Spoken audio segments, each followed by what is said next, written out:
Women caste and reform. Next, have you ever thought of how children lived about 200 years ago? Nowadays, most girls from middle class families go to school and often study with boys. On growing up, many of them go to college and universities and take up jobs after that. They have to be adults before they are legally married, and according to law, they can marry anyone they like from any caste and community, and widows can remarry too. All women, like all men, can vote and stand of election. Of course, these rights are not actually enjoyed by all. Poor people have little or no access to education, and in many families, women cannot choose their husbands. Next, 200 years ago, things were very different. Most children were married off at an early age. Both Hindu and Muslim men could marry more than one wife.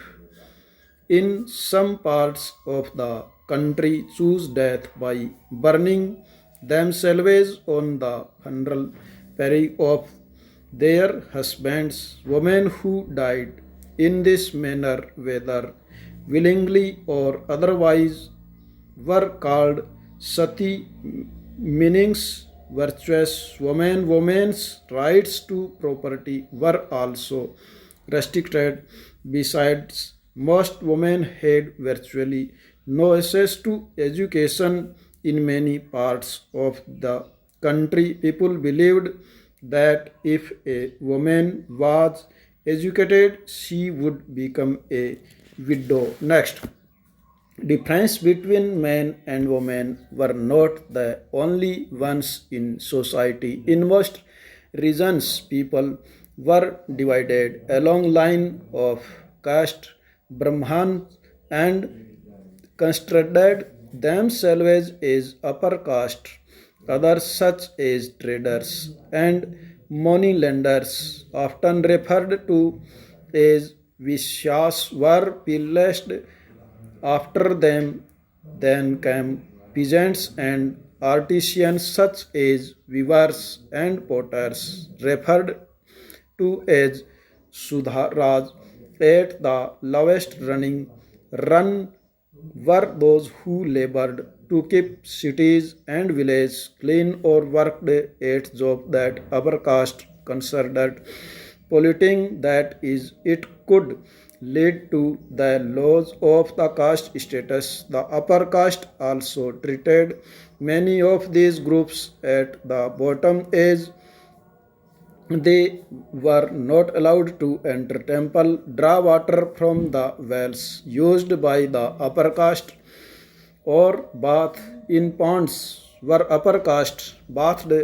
They were seen as inferior human beings. Over the 19th and 20th centuries, many of these norms and slowly changed. Let us see how this happened. Next, working towards change. Next, from the early 19th centuries, we find debates and discussions about social customs and practice taking on a new character.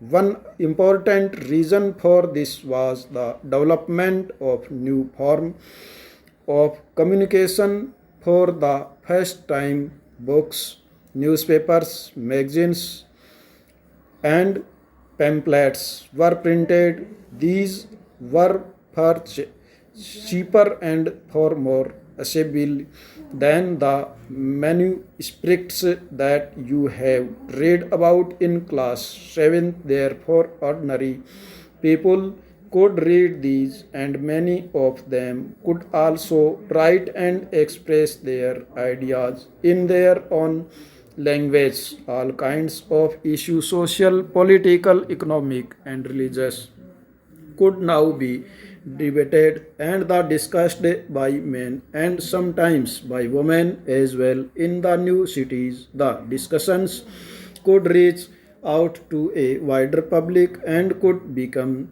linked to movements for social change. Next, these debates were often initiated by Indian reforms and reform groups. One such reformer was Raja Rao, 1772-1833. He founded a reform association known as the Brahm Sabha, later known as the Brahmo Samaj.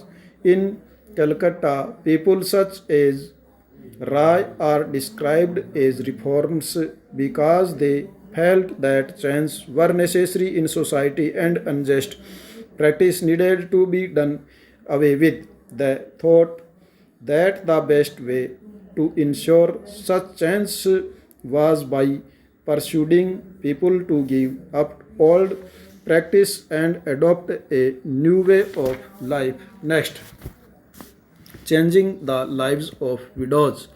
Rai was keen to spread and the knowledge of Western education in the country and bring about greater freedom and equality of women. He were about the way women were forced to bear the burden of domestic work confined to the home and the kitchen and not allowed to move out and become educated. Rai was particularly moved by the problems widows faced in their lives. He began a campaign against the practice of sati. Rai was well versed in Sanskrit, Persian, and several other Indian and European languages. He tried to show through his writings that the practice of widow burning had no sanction in ancient texts. By the early 19th century, as you have read in chapter 7, many British officials had also begun to criticize Indian traditions and customs. They were therefore more than willing to listen to Mr. Rai, who was reputed to be learned man. In 1829, sati was burned.